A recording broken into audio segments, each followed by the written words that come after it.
একটা বিষয় নিয়ে মনে হচ্ছে যে কথা বলাটা প্রয়োজন আসলে, কারণ আমার মনে হয়েছে যে হয়তো আমি যে মেসেজটা দিতে চেয়েছি ওই আমার স্পিচটুকুতে, কিংবা আমি যে জিনিসটি বোঝাতে চেয়েছি সেটি হয়তো বোঝাতে পারিনি, কিংবা সেটি ইচ্ছাকৃতভাবে হয়তো কেউ দু একজন এটিকে অন্যদিকে মিসলিড করতে পারে, কিংবা আমার পুরো ভিডিওটি না দেখে আমি যে জিনিসটি বোঝাতে চেয়েছি সেই প্রপার মেসেজটি আসলে সবার কাছে না যেতে পারে।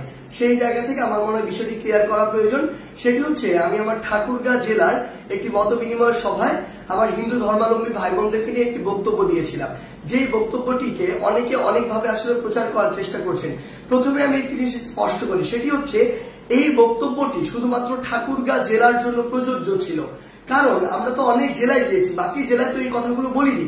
তার মানে ঠাকুরগাঁ জেলায় এই বক্তব্যটির একটি বিশেষত্ব রয়েছে, এবং এটি সত্য। আপনি যখন ঠাকুরগাঁ জেলার ওই আমাদের আসনগুলোর দিকে দেখবেন সেখানে যে ভোটের সংখ্যা, সেখানে আমাদের হিন্দু এবং মুসলিম যে ধর্মাবলম্বী ভাইরা রয়েছে তাদের মধ্যে ভোটের রেশিওটা হচ্ছে অনেকটা 45-55 বা কিছু কিছু জায়গায় 50। ইভেন আমার যে ইউনিয়ন সেখানেও এটি প্রায় 45-55 এই ভোটের সংখ্যাটি হিন্দু ধর্মাবলম্বী এবং মুসলিম ধর্মাবলম্বী ভাইদের মধ্যে।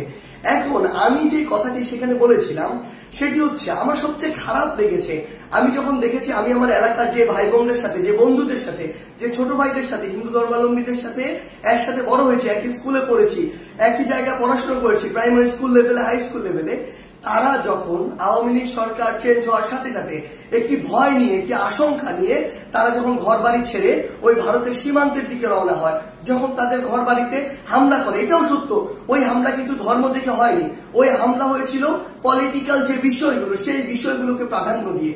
কিন্তু আমার সবচেয়ে কষ্টের জায়গা, তারা যখন আসলে সীমান্তর দিকে রওনা দেয় নিজের সেফটির কথা চিন্তা করে, এর চেয়ে কষ্টের আর কি হতে পারে? কেন তাদেরকে ধর্ম দিয়ে জাজ করা হবে?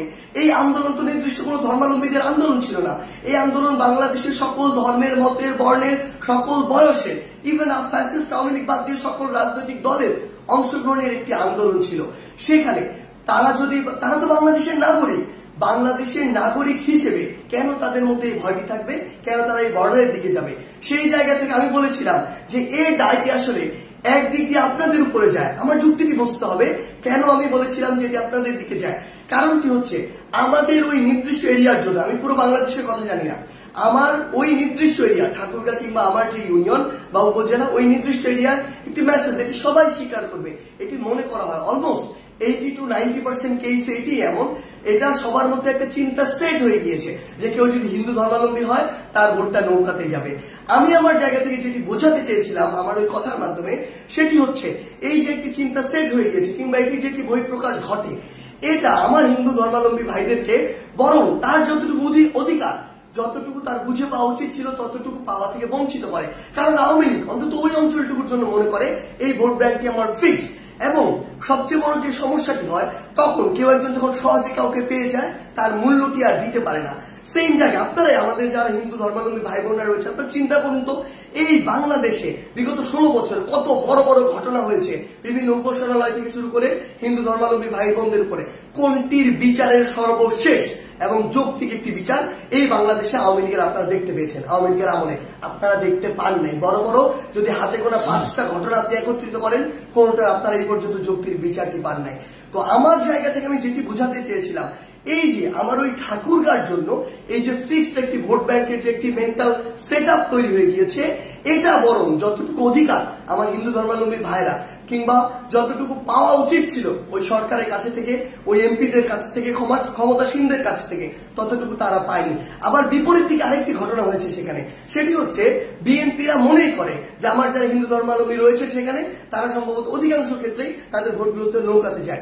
সেই ক্ষেত্রে তারা যদি কখনো ক্ষমতায় আসে বা থেকে থাকে, তাদের কাছেও যতটুকু গুরুত্ব পাওয়ার কথা বা যতটুকু প্রায়োরিটি পাওয়ার কথা ততটুকু পায় না। তো দিন শেষে কি দাঁড়ায়? দিন শেষে তারা আসলে বোথ সাইড থেকে, আমার জায়গা থেকে মনে হচ্ছে ওই নির্দিষ্ট এরিয়াটিতে বঞ্চিত হয়েছে। এই জায়গায় আমি বলতে চেয়েছিলাম, আপনার কোথাও ফিক্সড হওয়ার প্রয়োজন নেই, যে আপনার কথা বলবে, আপনার কথা শুনবে, আপনার যেটুকু অধিকার সেটুকু বুঝে দিবে এবং আপনার প্রয়োজনে আপনার পাশে দাঁড়াবে, আপনি তাকে ভোট দিবেন। কোনো দল দেখার প্রয়োজন নাই, মার্কা দেখার প্রয়োজন নাই, ভোট দিবেন যে আপনার জন্য কাজ করবে তাকে। এবং আরেকটি যে স্পষ্ট করি, একদম 5ই অগস্টের সেই ছাত্র জনতার অভ্যুত্থানের দিনে সন্ধ্যায় যখন আমার ইউনিয়ন থেকে আমার একজন বন্ধু ফোন দিয়ে বলে, হিন্দু ধর্মাবলম্বী একজন বন্ধু, কারণ আমার ইউনিয়নে 45-55 হচ্ছে এই রেশিওটা হিন্দু ধর্মাবলম্বী এবং মুসলিম ধর্মাবলম্বীদের মধ্যে। তো আমার বন্ধু যখন একজন ফোন দিয়ে বলে যে তারা আশঙ্কা করছে যে তাদের পুরো একটা ব্যবসায়িক প্রতিষ্ঠানে কিংবা বাসায় আটক হতে পারে, অ্যাটাক হতে পারে, সেই জায়গা থেকে সাথে সাথে 5ই অগস্টের প্রথম আমার হিন্দু ধর্মাবলম্বী ভাইদেরকে যেন প্রোটেক্ট করা হয় সেই বিষয়ের ভিডিও যার থেকে গিয়েছিল তার নাম সার্জিস। এবং এরপরও আমার বিভিন্ন জায়গায় হিন্দু ধর্মাবলম্বী ভাই বোনদের বন্ধুদের সাথে যখন আমরা মিটিং করেছিলাম কিংবা বিভিন্ন আমরা ঢাকেশ্বরী মন্দির থেকে শুরু করে বিভিন্ন জায়গায় আমাদের প্রতিনিধি দল গিয়েছিলাম, আমরা আমাদের জায়গা থেকে সর্বোচ্চ যে বিষয়টি নিশ্চিত করার চেষ্টা করেছিলাম সেটি হচ্ছে যে তাদের যতটুকু অধিকার পাওয়ার কথা এবং তাদের সাথে যেন কোনো অন্যায় না হয়, যতটুকু অধিকার পাওয়ার কথা ততটুকু যেন তারা পায়। হয়তো আমি আমার জায়গা থেকে সেদিন আমার মেসেজটি ঠিক মতো বুঝাতে পারিনি, যদি আমার সীমাবদ্ধতার কারণে আমি বুঝাতে না পারি সেই জন্য অবশ্যই আমি আমার জায়গা থেকে দুঃখ প্রকাশ করছি, এটি করতে আমার বিন্দুমাত্র সমস্যা নেই। কিন্তু আমার যে উদ্দেশ্যটি ছিল সেটি ছিল অবশ্যই আপনাদের যে অধিকার সেই অধিকারের পক্ষে। এবং আরেকটি যে স্পষ্ট করে বলে দিতে চাই, বাংলাদেশের নাগরিক হিসেবে যতদিন আপনি আপনার এই অধিকারটুকু বুঝে না পাবেন ততদিন আপনাদের পক্ষে আমাদের সবার যে লড়াই, বৈষম্য বিরোধী ছাত্র আন্দোলনের যে লড়াই, সেটি চলবে। ধন্যবাদ।